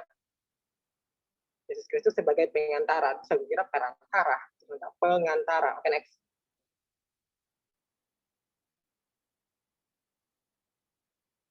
Seorang pengantara adalah seorang yang berdiri di antara 2 pihak. Namanya juga pengantara, jadi antara. Pekerjaan seorang pengantara adalah mendamaikan. Mendamaikan, berarti ada permusuhan antara 2 pihak. Orang-orang atau pihak-pihak yang sedang bermusuhan. Di dalam istilah Alkitab, umat manusia itu dinyatakan sebagai musuh Allah. Karena apa? Sudah memberontak, menolak untuk menaati perintah Allah. Ketika itu dimulai dari Adam dan Hawa jatuh di dalam dosa. Dan dosa itu menjadi bagian orang. Berarti ya tindakan dosa itu, tapi akibat dari dosa itu semua bisa menjadi bagian orang yang berdosa. Ya sebagai akibatnya, karena orang musuh Allah ya, orang mendapat murka Allah gitu. Yesus Kristus sebagai Allah dan juga sebagai manusia itu yang mendamaikan kita dengan Allah Bapa, dan itu sudah telah mendamaikan kita di atas kayu salib, pengorbanan Kristus. Jadi pengorbanan Kristus itu yang menjembatani relasi yang dulu putus, terpisah antara manusia dengan Allah. Sejak manusia dalam dosa itu bisa terhubung kembali, manusia bisa sampai kepada Allah, dan Allah bisa juga dengan manusia karena ada Kristus sebagai pengantara yang mendamaikan.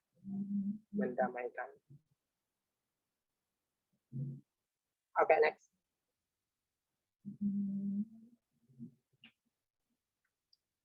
Ingat ya, Kristus itu tidak bermaksud untuk membujuk Bapa agar membatalkan murkanya.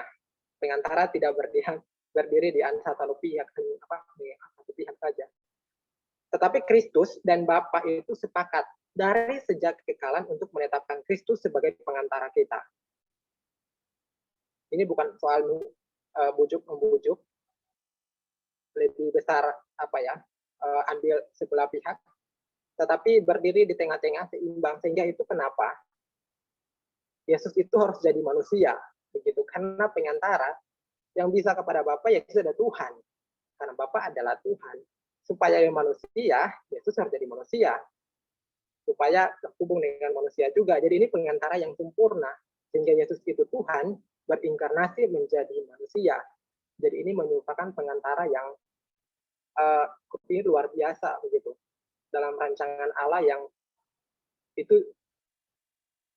dipikir dengan akal satu hal yang indah begitu, bahkan sebelum manusia diciptakan.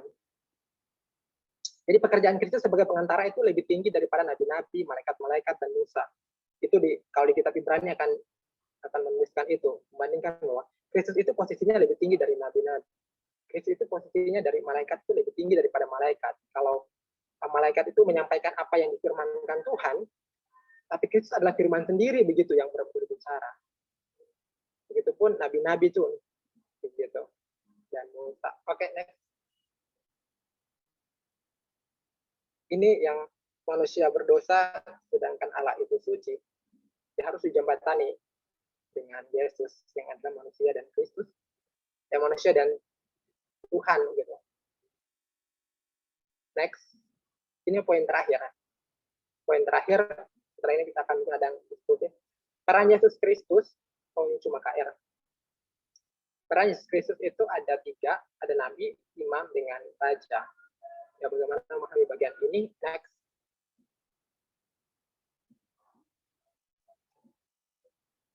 Pertama harus orang tahu bahwa Yesus itu adalah objek dan juga ini subjek. Ada berperan di antara ketiganya ini, nabi, imam, dengan raja. Gitu ya. Yesus itu objek dan subjek. Yesus itu adalah penggenapan dari nubuat di perjanjian lama. Berarti dia itu firman. Firman yang digenapi. Yang disampaikan di perjanjian lama itu digenapi, itu firman. Itu firman itu disampaikan oleh nabi. Tetapi Yesus itu juga nabi yang menyampaikan firman juga begitu. Yang menyampaikan firman. Jadi kayak sehingga saya bilang dia itu objek apa ya firman itu disampaikan, tapi dia juga subjek sebagai nabi begitu yang menyampaikan firman, bahkan lebih tinggi daripada nabi yang lain begitu. Lebih tinggi. Nabinya karena yaitu firman yang menjadi manusia gitu yang bisa berbicara langsung dengan orang. Terus Yesus itu adalah imam yang mempersembahkan korban, tapi dia juga korban itu sendiri gitu. Sebagai imam, dia mempersembahkan dirinya sendiri sebagai korban yang sempurna. Imam tugasnya mempersembahkan korban, banyak objeknya itu korban. Tapi dia sendiri juga yang menjadi objek persembahan itu. Terus Yesus adalah raja yang telah diurapi dari segala raja. Ini penggenapan Mazmur 110. Dan Tuhan dari segala Tuhan. Yesus itu adalah raja yang telah diurapi dari segala raja. Ini melihat raja yang rela jadi hamba, bahkan lebih rendah dari hamba. Oke, next. Kalau di perjanjian lama, peran nabi, imam, dengan raja itu diperankan oleh orang yang berbeda. Tetapi Yesus telah memerankan ketiga peran itu dengan sendiri. Dan itu sempurna diperankannya begitu. Dengan demikian itu Yesus itu lebih tinggi dari segala nabi, imam, dan raja. Dia memerankan satu orang, memerankan tiga bagian ini dengan sempurna. Ini digambarkan sejak lahir pun dia sudah digambarkan begitu. Ketika hal itu diceritakan ketika orang-orang Majus mempersembahkan tiga hal yang dipersembahkan itu bagian dari atribut nabi, imam, dan raja. Seperti yang dipersembahkan itu kemenyan, emas, dan mur, begitu. Kemenyan, emas, dan mur. Itu tiga bagian yang menandakan peran-peran seorang nabi begitu, mas. Ya, karena dia raja begitu. Next. Ya, ini peran Yesus sebagai nabi, prophet, imam, dengan juga raja begitu. Mungkin ini orang bisa langsung ada yang mau ditanyakan, silakan. Teman-teman punya waktu untuk bercerita mungkin 20 menit dengan waktu yang tersedia. Karena berikutnya ini, so terima kasih. Oke, mungkin ada yang mau di-sharingkan atau ditanyakan atau berbagi, silakan.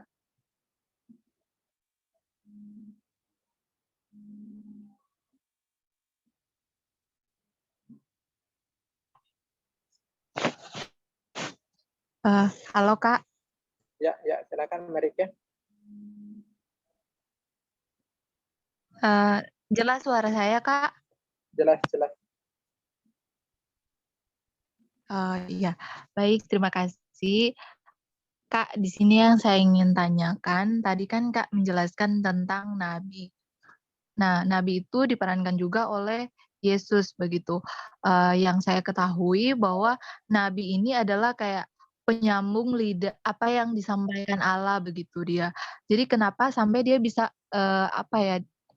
disebut sebagai nabi begitu. Terus Kak, yang tadi materi yang pertama sih saya ada ikut, cuman putus-putus suaranya. Mungkin Kak sudah jelaskan, tapi karena jaringan saya tidak bagus, jadi saya nggak dengar.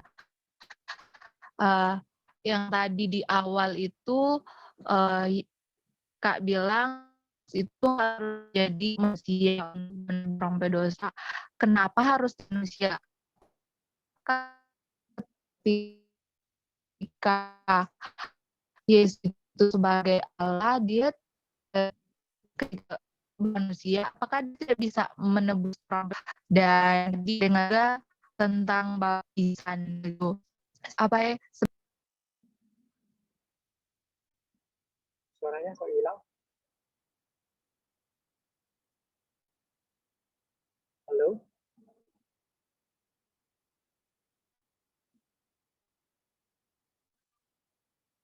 Suaranya mereka putus.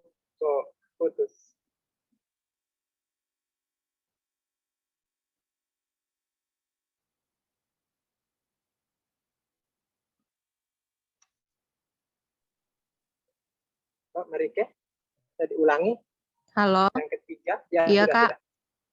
Oh Yang iya, ketiga, yang ketiga tadi kan yang tentang baptisan. Nah, baptisan ini itu tanda seseorang bertobat dari DP dosa, jadi dia harus dibaptis begitu.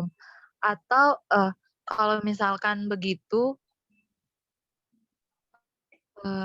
iya yang sebenarnya yang saya tanyakan itu apa sih artinya baptisan? Terus apakah orang harus kan kalau saya baptisnya baptis pas ini apa masih anak-anak begitu. Kalau misalkan baptisan itu tanda pertobatan dosa, berarti waktu saya kecil kan saya masihnya belum tahu apa-apa. Terus kenapa harus dibaptis pas ini masih kecil begitu? Itu sih Kak. Makasih Kak. thank you Merike. Pertanyaan yang pertama ya, jadi saya menjawab. Kalau ada teman-teman lain yang mau baca juga boleh sebentar. Pertanyaan pertama, kenapa Yesus disebut nabi? Ya tahu kan seperti nabi itu penyambung lidah Allah, yang disampaikan adalah firman Tuhan gitu. Kenapa Yesus disebut nabi? Karena yang dia sampaikan adalah firman Allah. Gitu. Yang dia sampaikan adalah firman Allah, dan dia hidup untuk menyampaikan kebenaran firman Tuhan. Dan itu kenapa dia disebut nabi? Disebut nabi. Yang dia sampaikan adalah firman Allah itu. Tapi ya nabi yang maksudnya firman nabi, tapi nabi yang orang luar biasa, karena itu juga firman sendiri yang menjadi manusia. Itu yang berkaitan dengan pertanyaan pertama. Pertanyaan kedua, kenapa Yesus harus jadi manusia begitu? Harus manusia gitu menebus dosa? Ya karena manusia sudah jatuh dalam dosa, dan karena manusia sehingga Allah harus berinkarnasi jadi manusia, kita berkomunikasi manusia dan menebus manusia. Tidak mungkin mau jadi hewan, karena hewan semuanya dampak gitu, mendapatkan dampak dari dosa yang disebabkan oleh manusia, sehingga ya harus manusia, karena berdosa adalah manusia itu sendiri. Itu yang apa ya, yang Kak bisa jawab. Yang kedua, terus mungkin akan bertanya, ya kenapa tidak hapuskan saja begitu sekali daripada harus jadi manusia gitu? Ya itu bisa saja begitu, tapi ya segala dosa harus dapat ada konsekuensinya begitu, sehingga harus ada penghukuman. Karena kasih Allah besar mengorbankan anaknya sih untuk menjadi pemuas, sehingga keadilan Allah tetap dinyatakan. Dan yang ketiga berkaitan dengan baptisan, kalau memang melihat baptisan itu adalah tanda pertobatan gitu, yaitu di bagian pertama ketika Yohanes muncul pas baptisan, yang bertobat ya dibaptis begitu. Di bagian-bagian lain di surat kisah para rasul juga, ketika penginjilan Kristus di luar juga orang bertobat ya, orang yang dewasa juga, dan kemudian juga ada anak-anak sehingga ada pembaptisan begitu. Tapi dengan secara pembaptisan antara baptisan masih anak-anak dengan orang yang sudah dewasa yang kenal, masing-masing punya kebenaran firman Tuhan berdasarkan tafsirannya masing-masing gitu. Dan itu ada. Sehingga kalau berbicara tentang tata cara dengan berbagai macam model pembaptisan, yaitu kembalikan ke masing-masing sesuai dengan keyakinan masing-masing denominasi yang mengajarkan akan hal itu. Tapi kalau perhatikan juga itu ada di bagian firman Tuhan gitu, yang menganut baptisan baik, yaitu mereka kan berpikir dengan pergantian antara tanda perjanjian, di perjanjian lama itu sunat, menjadi bagian dari umat Allah di sunat, dan itu digantikan di perjanjian baru ya baptisan. Kayak begitu. Kalau mau lebih jelas lagi, saya melihatnya ya ke bagian masing-masing sih.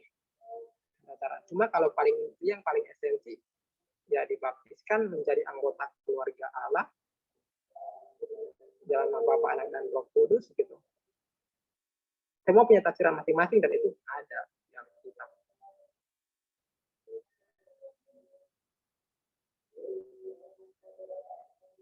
Ya kalau bercerita itu perlu banyak waktu. Oke, itu sih dari Kak Merike. Ya. Oke, terima kasih Kak.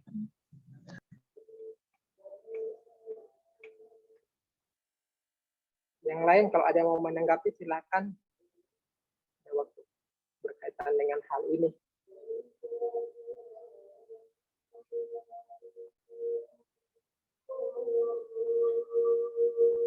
Di sini ada suara-suara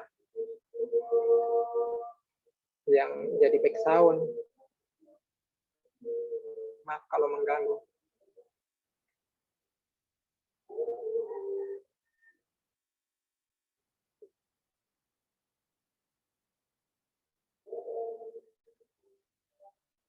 Ada yang mau tanyakan pada komentar, silakan ya. Teman-teman. Paris atau Jaki, Delta, kalau ada mau di-sharingkan juga boleh, silakan. Sebelum kurang tutup.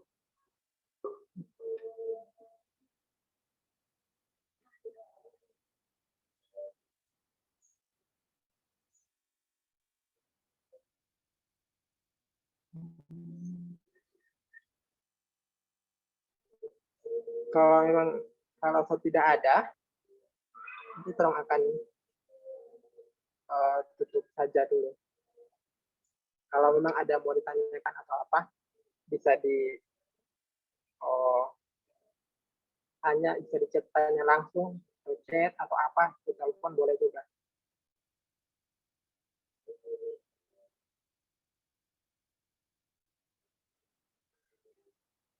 Masih jelas kan suaranya aku? Suaranya saya?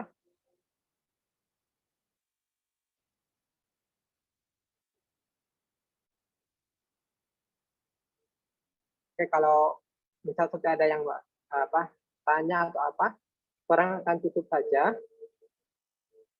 pertemuan orang. Terima kasih ya untuk waktunya yang sudah disediakan. Teman-teman sudah memberikan waktu 2 jam ini untuk bersama, dan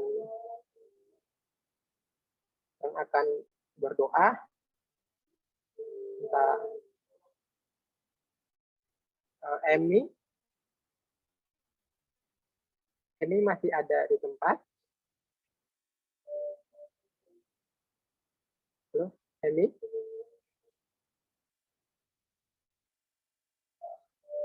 Oke, kalau Butet ada? Masih? Iya, Kak. Ya, akan akhiri saja. Butet tutup dalam doa ya. Ya, Kak. Baik. Teman-teman, sebelum kita tutup meeting ini, mari kita bersatu dalam doa, kita berdoa. Ya Allah Bapa yang berada dalam kerajaan surga, Allah yang kami kenal dalam nama anak-Mu Tuhan Yesus Kristus, kami mengucap syukur Tuhan untuk kasih yang masih kami rasakan pada saat ini. Kami bersyukur juga Tuhan untuk kesempatan, kesehatan yang masih Engkau berikan pada setiap kami Tuhan, sehingga pada sore hari ini kami boleh merasakan kebaikan-Mu melalui firman-Mu yang masih kami dapat dengarkan. Terima kasih juga Tuhan untuk berkat materi yang sudah kami terima Tuhan, biarlah melalui materi yang kami terima dapat menambah pengetahuan kami untuk lebih mengenal-Mu di tengah-tengah kehidupan kami. Bersyukur juga Tuhan untuk Rian yang sudah Engkau pakai dalam memberitakan firman-Mu, kiranya Engkau terus memberkati Rian dalam segala tugas, tanggung jawab, dan keluarga. Kami berdoa juga untuk teman-teman yang sudah menyempatkan waktu untuk hadir pada kegiatan pada hari ini, kiranya Engkau memberkati mereka dalam segala aktivitas yang selanjutnya akan mereka kerjakan. Inilah doa kami Tuhan, kami bersyukur, berterima kasih untuk kegiatan yang boleh terlaksana pada sore hari ini. Biarlah Tuhan Engkau turut serta menyertai kami Tuhan dalam kegiatan kami akan kami lakukan selanjutnya. Inilah doa kami Tuhan, kiranya juga Tuhan Engkau dapat mengampuni segala kesalahan kami, agar kami dapat layak disebut sebagai anak kebanggaan nama-Mu. Inilah doa kami Tuhan, di dalam nama Tuhan Yesus Kristus, Tuhan dan Juru Selamat kami. Haleluya. Amin. Terima kasih Bu Ted. Tidak mau foto bersama.